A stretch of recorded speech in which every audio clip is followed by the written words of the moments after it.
கொள்ளுவோம். கர்த்தருடைய வேதத்தின் மகத்துவத்தை நாம் தியானித்து வருகிறோம். சங்கீதம் 119 அதன் 88வது வசனம். சங்கீதம் 119 88. உமது கிருபையின்படியே என்னை உயிர்ப்பியும், அப்பொழுது நான் உம்முடைய வாக்கின் சாட்சியை காத்து நடப்பேன். கர்த்தருடைய வேதத்தின் மகத்துவத்தை தியானித்த இந்த பரிசுத்தவான் தேவனிடத்திலே ஒரு உயிர் மீட்சியை கேட்கிறான். ஆண்டவரே, உம்முடைய கிருபையின்படி என்னை உயிர்ப்பி, அப்பொழுது நான் உம்முடைய வாக்கின் சாட்சியை காத்து நடப்பேன். கவனியுங்கள், நாம் எல்லாரும் ஒரே அடியாக கற்றுத்தேறுகிறவர்கள் அல்ல. சைக்கிளை ஓட்டி படிக்கிறவங்க இப்போ ஒருவேளை நல்ல ஸ்டைலாக ஓட்டலாம். அவங்ககிட்ட கேட்டால் தெரியும் எத்தனை முறை விழுந்தார்கள். விழுந்து விழுந்து விழுந்து தான் கற்றுருப்பாங்க. அதை போல தான் கர்த்தருடைய வார்த்தை ஒரே அடியாக நாம் காத்துக்கொள்ள முடியாது. ஒரே அடியாக எல்லாவற்றையும் நாம் செய்ய முடியாது. பாதி நாம் சரியாக புரிஞ்சுக்க மாட்டோம். ஆகவே தன் சங்கீதக்காரன் சொல்றான், ஆண்டவரே, உம்முடைய வார்த்தையெல்லாம் விழுந்துட்டு போயிட்டேன், காத்து நடக்க முடியலை, நான் விழுந்துட்டேன். ஆண்டவரே, உம்முடைய கிருபையின்படி என்னை உயிர்ப்பி. உண்மையாய் நடக்க விரும்புகிறவன், சரியாய் கர்த்தருடைய பாதையில் நடக்க வேண்டும் என்று விரும்புகிறவன் விழாமல் இருக்க மாட்டான். அவனும் விழுவான். ஆனால் விழுகிற நேரத்தில் எல்லாம் நான் விழுந்துட்டேன்ல, அப்படி படுத்து கிடக்கிறேன் அப்படின்னு இல்லாமல், ஆண்டவரே, உம்முடைய கிருபையின்படி என்னை உயிர்ப்பி ஆண்டவரே, இனி நான் உம்முடைய வேதத்தை காத்து நடப்பேன் என்று கேட்டால் தேவன் அவர்களுக்கு உதவி செய்வார். தூரத்தினை கவனிக்கிற பிள்ளைகளே, கிருபையை நாம் ஒரு நாள் தவறாய் பயன்படுத்திடக்கூடாது. கிருபை எதற்கு நாம் பயன்படுத்துகிறோம் என்றால் பாவம் செய்வதற்கு பயன்படுத்துகிறோம். அப்படி பயன்படுத்தக்கூடாது. நமக்கு வருகிற கிருபை நாம் போக்கடிச்சிடக்கூடாது. கிருபை என்றால் என்ன? நல்ல முயற்சி எடுத்து ரட்சிக்கப்படாத ஒருவருக்கு கிருபையினால பிரயோஜனம் இல்லை. தேவனை அறியாத ஒருவனுக்கு கிருபையினால பிரயோஜனம் இல்லை. கிருபை யாருக்கு பிரயோஜனம்? ரட்சிக்கப்பட்டு தேவனுடைய சமூகத்தில் வந்தவன் தொடர்ந்து கர்த்தருடைய பாதையில் நடக்க, விழும்பொழுதெல்லாம் அவனை தாங்குவதற்கு தேவனுடைய கிருபை நமக்கு அவசியமாக இருக்கிறது. சங்கீதக்காரன் பழைய ஏற்பாட்டில் அவ்வளவு கிருபை கொடுக்கப்படலை. கிருபை எங்கே தான் கொடுக்கப்பட்டது? புதிய ஏற்பாட்டில் தான் கொடுக்கப்பட்டது. பழைய ஏற்பாட்டு கிருபையை கொடுக்கப்படலை. பழைய ஏற்பாட்டில் கொடுக்கப்பட்ட நியாயப்பிரமாணம். ஆனால் வேதத்தை எழுதினவர்கள் எவ்வளவு தீர்க்க தரிசனமாய் இனி வரப்போகிற காரியத்தை அழகாய் தீர்க்க தரிசனமாய் சொல்லி இருக்கிறார்கள் பாருங்கள். ஆண்டவரே, உம்முடைய கிருபையின்படி என்னை உயிர்ப்பியும், அப்பொழுது நான் உம்முடைய வாக்கின் சாட்சியை காத்து நடப்பேன். நிறைய காரியம் நமக்கு செய்யணும்னு விருப்பம் இருக்குது, ஆனால் நம்மளால் முடியாமல் போய்விடுகிறது. ஹல்லேலூயா. அதற்காக நாம் செய்யாமல் இருக்கிறது சரி அப்படின்னுலாம் ஆண்டவர் பார்த்து கொள்வார். இல்லை, ஆண்டவர் பார்த்து கொள்ள உண்மை. ஆண்டவரே, நீங்கள் சொன்னதை செய்ய எனக்கு கிருபை தாரும் என்று நாம் கேட்க வேண்டும். கவனியுங்கள், நாம் அப்படி கேட்கும் பொழுது 3 காரியங்கள் உங்களுக்கு முன்பாக துரிதமாய் கொண்டு வர விரும்புகிறேன். நாம் அப்படி ஆண்டவரை கேட்கும்போது நாம் ஏன் அடிக்கடி விழுந்து போகிறோம் என்றால், எங்கோ இடத்துல நம்மிடத்தில் ஒரு சீர்கேடு இருக்கும். அந்த சீர்கேடுகளை அவர் குணமாக்குவதற்கு போதுமானவராக இருக்கிற கிருபை நம்மை குணமாக்கும். நம்முடைய சீர்கேடுகளை குணமாக்கும். வாசிங்க பார்க்கலாம். எரேமியா 3வது அதிகாரம் 21 மற்றும் 22 ஆகிய வசனங்கள். எரேமியா 3, 21, 22 ஆகிய வசனங்கள். இஸ்ரவேல் புத்திரர் தங்கள் வழியை மாறுபாடாக்கி தங்கள் தேவனாகிய கர்த்தரை மறந்தது நிமித்தம் அழுது கொண்டு விண்ணப்பம் செய்யும் சத்தம் உயர்ந்த ஸ்தானங்கள் கேட்கப்படும். சீர்கெட்ட பிள்ளைகளே, திரும்புங்கள் என்றார். இதோ உம்மிடத்தில் வருகிறோம், நீரே எங்கள் தேவனாகிய கர்த்தர். எரேமியா ஒரு கண்ணீரின் தீர்க்கதரிசி. இந்த கண்ணீரின் தீர்க்கதரிசி அவர் கண்ணீர் வடிக்கிறவர் அல்ல, தேவனுடைய கண்ணீரை அவர் வெளிப்படுத்துகிறார். அவர் சொல்லுகிறார், இஸ்ரவேல் புத்திரர் தேவனை மறந்து அவர்கள் தாங்களாவே தேவனை தேடி உலகத்தின் பாகத்தில் போறாங்க. போய் பிரச்சனைக்குள் சிக்கின உடனே தேவனே என்று கூப்பிடுகிறார்களாம். கூப்பிட்டால் அந்த சத்தம் உன்னதத்தில் தேவனிடத்தில் கேட்கிறதாம். கேட்டு ஆண்டவர் என்ன செய்வாராம்? அவர்கள் சீர்கேடுகளை குணமாக்குவாராம். நம் சரீரத்தின் சுகத்தை தான் எப்போதும் விரும்புகிறோம். ஏதோ சரீரத்தில் வியாதி வந்து விட்டது, வலி வந்து விட்டால் அதற்கு குணத்தை கேட்கிறோம். ஆனால் குணமாக்குதல் என்பது அங்கே மட்டும் இல்லை. நம்முடைய சீர்கேடுகள், நம்முடைய பாதையை விட்டு வழி விலகி போகிறோம் பாருங்க. நாம் நிறைய நேரத்தில் நமக்கு தெரியும், நான் பேசுறது பெரிய பாவத்தை குறித்து சொல்லலை, சாதாரண காரியங்களை குறித்து நான் சொல்லுகிறேன். நேக நேரத்தில் நாம் கர்த்தரை நம்பி சிலதை செய்வோம். செஞ்சுக்கிட்டு முடிவில் நமக்கே ஒருவேளை நான் ரொம்ப ஓவராக போகிறோம் அப்படின்ற ஒரு எண்ணத்தில் ரொம்ப தப்பாக போயிடும். தப்பாக போய் அதற்கு அப்புறம் நம்முடைய மனசாட்சி நம்மை போட்டு குத்துன்னு குத்தும். வேற யாருக்கு அது குத்தாது. இதுல என்ன இருக்கு? கவனிங்கள், இதெல்லாம் தேவனோடு நெருங்கி பழகுவர்களுக்கு தெரியும். ஆண்டவருக்கு அது பிடிக்கல. அந்த நேரத்தில் எல்லாம் ஆண்டவரே எனக்கு உதவி செய்யும் என்று நாம் கேட்போம் என்றால், ஹல்லேலூயா, கர்த்தர் நம்மை சீர்கேட்டை குணமாக்குவார். நான் கேட்க வேண்டும். சில நேரத்தில் கர்த்தரே நம்மை சீர்கேட்டுக்கு விடுவார். நான் இப்படி உட்கார்ந்து யோசித்து பார்த்தேன். லூக்கா 16வது அதிகாரத்தில் இருக்குமே கெட்ட குமாரன் சம்பவம். கெட்ட குமாரன் அல்ல, இளைய குமாரன். இளைய குமாரனும் மூத்த குமாரன் 2 பேரும் வீட்டில் தான் இருக்கிறாங்க. இளைய குமாரனும் மூத்த குமாரனும் அப்பாவுக்கு தான் பிறந்தாங்க. அந்த அப்பாவுடைய வார்த்தையின்படி தான் கேட்குறாங்க. ஒருத்தன் ரொம்ப நல்லவனா இருக்கிறான், ஒருத்தன் கொஞ்சம் விளையாட்டுத்தனமாக இருக்கிறான். கவனிங்கள், ஒரே வீட்டில் தானே பிறந்திருக்கிறாங்க, ஒரே சாப்பாடு தான் சாப்பிட்டு இருக்கிறாங்க, ஒரே முறைமையில்தான் வளர்த்தப்பட்டிருக்கிறான். ஆனால் 2 பேருடைய புத்தியும் 2ஆ இருக்குது. ஒருவனுடைய புத்தி என்ன? அப்பாவை விட்டு வெளியே போயிடவே கூடாது, எதுனாலும் இதுக்குள்ளால் தான் இருக்கணும் என்பது ஒருவனுடைய எண்ணம். மற்றவருடைய எண்ணம் எப்படியாச்சும் சரி இதை விட்டு ஓடி போயிடணும். கவனிங்கள், அந்த இளம் வயதிலே தேவன் விட்டுட்டார், சீர்கேட்டுக்கு விட்டுட்டார். நல்லா ஓடி போனா நமக்கு தெரியும், பன்றியின் தவுட்டை சாப்பிட்ட பொழுது வேதம் சொல்லுகிறது புத்தி தெளிந்ததான். சிலர் மேல தண்ணியை தூக்கி ஊத்துனா தான் புத்தி தெளியும். இது என்ன ரகம்னு தெரியல, தவுட்டை சாப்பிட்டா புத்தி தெளிகிற பிள்ளைகளே. நல்ல சாப்பாடை சாப்பிடும்போது நமக்கு புத்தி தெரியாது, ஒன்றும் இல்லாமல் இருக்கும்போது தான் புத்தி தெளியும். உங்களுக்கு தெரியுமா, தேவ பிள்ளைகள், மற்றவங்களை பற்றி எனக்கு தெரியலை, தேவ பிள்ளைகள் பாதையை விட்டு விலகி போகிறாங்கன்னா, பீஸா சாப்பிட்ற இடத்துல என்னதான் சாப்பிடுவாங்க?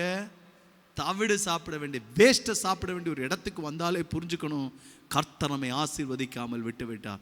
ஹல்லேலூயா. தேவன் நம்மை எப்போதும் ஆசீர்வதிப்பது, அப்பா பிள்ளை என்கிற உறவில் இருக்குன்னா நம்மை திருப்தியாய் சாப்பிட பண்ணுகிற ஒரு ஆண்டவர். அவன் புத்தி தெளிஞ்சிச்சு பாருங்க. புத்தி தெளிந்த உடனே அவன் திரும்பி வந்தானா, அதற்கு பிறகு அவன் புத்தி கெட்டு போகவே இல்லை. ஒரு இடத்துல கூட அடுத்தது இருக்காது. ஆனால் ஒருத்தன் திருந்தினான் பாருங்க, திருந்தனால புத்தி கெட்டது யாருக்கு? ரொம்ப நல்லவனா நடிச்சிட்டு இருந்தான் பாருங்க, அவன் புத்தி கெட்டு போயிட்டான். மூத்த குமாரன் அப்படி ஒரு கோபம் வரும் பாருங்க, அவனுக்கு மனம் திரும்புதலுக்கு வாய்ப்பே வரலை. என்னை கேட்கிற அன்பு தேவனுடைய பிள்ளைகளே, ஹல்லேலூயா. அவன் விழாமலே இருந்தான், விழுந்து போயிட்டான். ஆனால் மற்றவனும் விழுந்து விழுந்து விழுந்து எழும்பினான் பாருங்க. ஆனால் அவன் நிலைத்து நின்றான். அதுதான் ஹல்லேலூயா வேதத்தின் சத்தியம். பிள்ளைகளே, ஒருவர் விழாமல் கிறிஸ்தவ வாழ்க்கையில் வாழ்கிறோன்னா அது போலித்தனமான வாழ்க்கை என்று தான் நான். எல்லாரும் வாழ்க்கை கேட்டு பாருங்க, எல்லாரும் இந்த கிருபை சார்ந்து கொண்டிருப்பார்கள். சிலர் தைரியமாக இதை செய்யாத என்று உறுதியாக சொல்லுகிறாங்கன்னா, அதை செஞ்சு அவங்க பட்டாடி அவங்களுக்கு தான் தெரியும். அந்த வலியை வச்சு தான் சொல்லுவாங்க, வேணாண்டா அதுக்கு மேலேன்னு சரி வாங்கிட்டு வா, அதுக்கு பிறகு அனுபவத்தை சொல்கிறேன் அப்படின்னு விட்டுருவாங்க. என்னை கேட்கிறவர்களே, சங்கீதக்காரன் அதைத்தான் சொல்கிறான், ஆண்டவரே நம்முடைய கிருபையினால் என்னை உயிர்ப்பியும் ஐயா, அப்போ நம்முடைய பாதையில் நடப்பேன். பிள்ளைகளே, நாம் தவறு செய்தோம் என்று வேதம் நமக்கு சொல்லலை, கிருபை எங்கே நாம் பயன்படுத்த வேண்டும் என்று கர்த்தர் நமக்கு கற்றுத்தருகிறார். தேவன் வைத்ததான விதியை, தேவன் வைத்ததான காரியத்தில் எங்கேயாவது போயிருப்போனா அது பரவாயில்ல, இருந்துட்டு போகட்டும் அப்படின்னு சொல்லலாம். ஆண்டவரே என்னை உயிர்ப்பியும் என்று கேட்டால் அவர் நமக்கு கிருபையை தருவதற்கு போதுமானவராக இருக்கிறார். கவனியுங்கள், 2வது கிருபையை நாம் எங்கே கேட்க வேண்டும்? எங்கே நம் அலைச்சல் நம்மை தொற்றி கொண்டதென்றால் ஆண்டவரை பார்த்து கேட்க வேண்டும், ஆண்டவரே எங்கேயோ நான் விழுந்துட்டேன், எனக்கு கிருபையை தாரும். வாசிங்க அதே எரேமியா 4வது அதிகாரம் 1 மற்றும் 2 ஆகிய வசனங்கள். எரேமியா 4வது அதிகாரம் 1 மற்றும் 2 ஆகிய வசனங்கள். இஸ்ரவேலே, நீ திரும்புகிறதுக்கு மனதாயிருந்தால் என்னிடத்தில் திரும்பு என்று கர்த்தர் சொல்லுகிறார். நீ உன் அருவருப்புகளை என் பார்வை நின்று அகற்றிவிட்டால் நீ இனி அலைந்து திரிவது இல்லை. நீ உண்மையோடும் நியாயத்தோடும் நீதியோடும் கர்த்தருடைய ஜீவனை கொண்டு ஆணையிடுவாய்.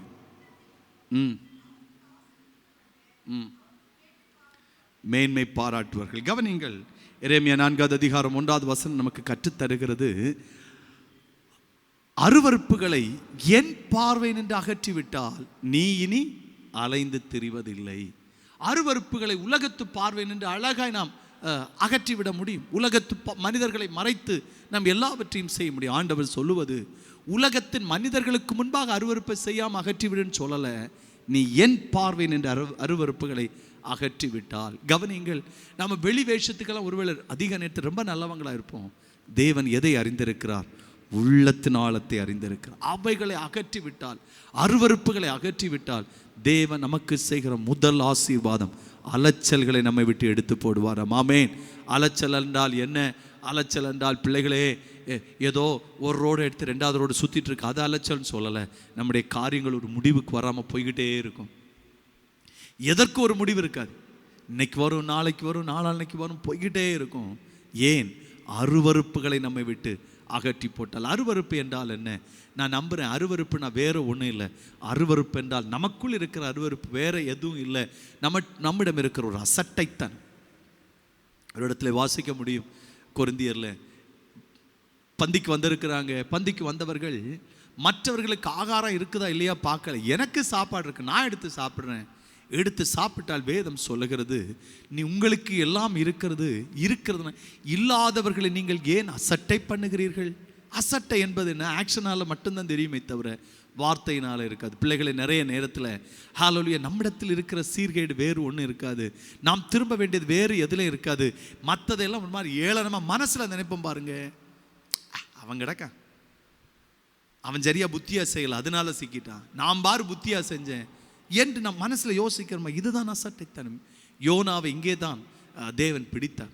யோனாவை தேவன் அழகாய் பழக்கப்படுத்தினான். யோனாவுக்கு ஒன்று வந்துச்சு. என்ன வந்துச்சுன்னா, நான் செஞ்சா சரியாக தான் இருக்கணும். கவனிங்கள், என்னை கேட்கிற அன்பு தேவனுடைய பிள்ளைகளே, நம் கர்த்தருடைய பிள்ளைகளாக இருக்கும் பொழுது கர்த்தர் சொல்லுவதை செய்ய வேண்டுமே தவிர நம்ம ரிசல்ட்டுக்காக காத்துட்டு இருக்கக்கூடாது. தேவன் சொன்னாரா அதை செஞ்சிடணும். நாம் அநேக நேரத்தில் உலகத்து மனிதர்களைப் போல மாறிடுறோம். என்ன மாறிடுறோம்? நான் செஞ்சால் 100% ரிசல்ட் வரணும்.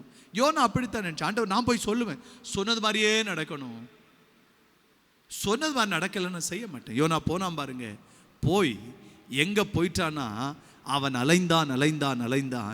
இனி அவன் விரும்பலை. அந்த திமிங்கலம் எங்கெல்லாம் போகுதோ அங்கெல்லாம் அவனுக்கு என்ன வந்துச்சு? அலைச்சல் வந்து ஒரு கண்ட்ரோலும் இல்லை, ஒரு கட்டுப்பாடும் இல்லை. ஆனால் நம்ம ஆளுக்குடைய கிருபை அந்த இடத்துல நின்று தேவனை நோக்கி விண்ணப்பம் பண்ணினானாம். எங்கே இருக்கிறது? யோனா 2வது அதிகாரம் 4வது வசனத்தை வாசிங்க பார்க்கலாம்.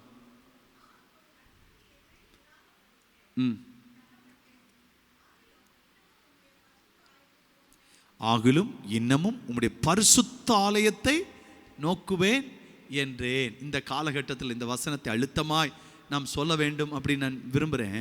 ஆகிலும் இன்னமும் உம்முடைய ஆலயத்தை இல்லை. என்ன ஆலயம்? பரிசுத்த ஆலயம். இன்றைக்கு ஆலயங்கள் அநேகம் இருக்கிறது. ஆனால் அலைச்சலின் வேளையிலே ஒருவன் புரிஞ்சுக்கிட்டான், இது ஆலயத்தை விட்டு தூரமாய் போனதுனால, ஆண்டவரே உம்முடைய பரிசுத்த ஆலயத்தை நோக்குவேன் என்றான். இன்னொரு இடத்துல இருக்கும், மாயை பின்பற்றுகிறவர்கள் தங்களுக்கு வரும் கிருபையை போக்கடிக்கிறார்கள் என்கிற வசனம் வரும் பாருங்க. தேவனே இவனுடைய அலைச்சலை மாற்றுவதற்கு அவன் என்ன செய்தான்? உட்கார்ந்து, ஆண்டவரே ஹalleluya, நான் என் சீர்கேட்டை திருப்புறேன். ஆண்டவர், நீங்கள் என்ன சொன்னாலும் அதுக்கு கீழ்ப்படிவேன். நான் சொல்கிறேன், நீங்கள் கேட்கணும் என்கிற கட்டாயம் இல்லை. நாம் எப்போதுமே தேவனுடைய வார்த்தை எதுக்கு கீழ்ப்படுகிறோம்? ரிசல்ட்டுக்காக கீழ்ப்படுகிறோம். ரிசல்ட்டுக்காக ஒரு நாள் நம்ம கீழ்ப்படியக்கூடாது. ரிசல்ட் நாம் எதிர்பார்க்கணும், மேன்மையாக வரும். அவர் என்ன சொல்கிறாரோ அதை செய்யத்தக்க கிருபையை கர்த்தர் தருவாராக. ஆமென், ஹalleluya. எத்தனை பேர் கர்த்தருக்கு ஸ்தோத்திரம் செலுத்தும்? பிள்ளைகளே, யோனா வழி விலகி போனா, அலைச்சல் அவனை பிடித்தது. ஜோமன் நாம் பாருங்க, ஆலயத்தை நோக்கி பார்ப்பேன், பரிசுத்த ஆலயத்தை நோக்கி பார்ப்பேன்.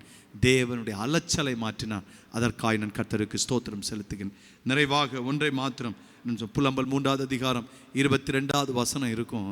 நிர்மூலமாகாமல் இருப்பது கர்த்தருடைய சுத்த கிருபையே. ஆமென், ஹalleluya. பிசாசு நம்ம மேலே எதற்கு கண்ணி வைக்கிறான்னா, நம்ம டோட்டலாக காலி பண்ணுறதுக்கு. ஆனால் பரிசுத்தவான்கள் ஒவ்வொரு நாளும் சொல்ல வேண்டும், ஆண்டவரே நான் நல்லவன் இல்லை, பிசாசு என் மேல் ஏவுகிற எல்லா அம்புகளும் என்னை பீத்து போடுவதற்கு ஆண்டவரே நான் எல்லாவற்றிலும் தரக்குறைவாகத்தான் இருக்கிறேன்.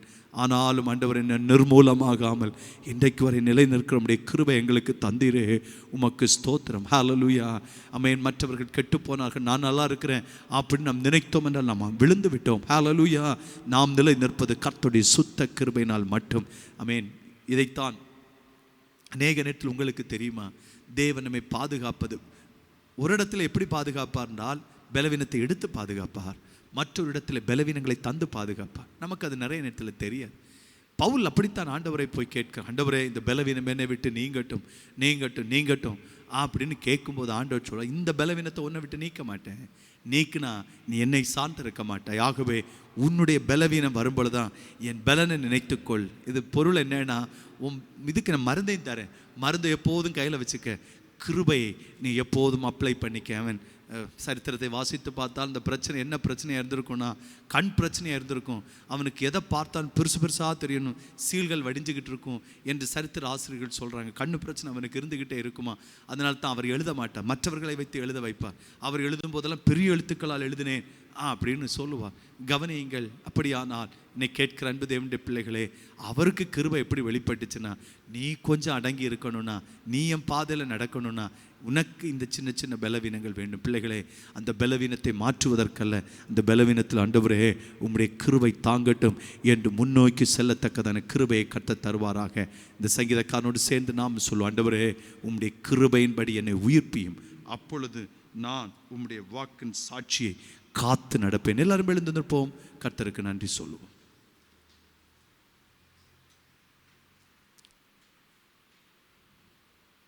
தேவன் நமக்கு தருகிற நல்ல கிருபைகளுக்காய் கர்த்தருக்கு ஸ்தோத்திரம்.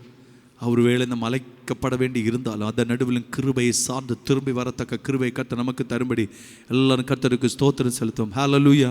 நம்முடைய குறைச்சல்களை கர்த்தர் எடுத்து போடும்படி கர்த்தருக்கு ஸ்தோத்திரம் செலுத்துவோம். ஹல்லேலூயா.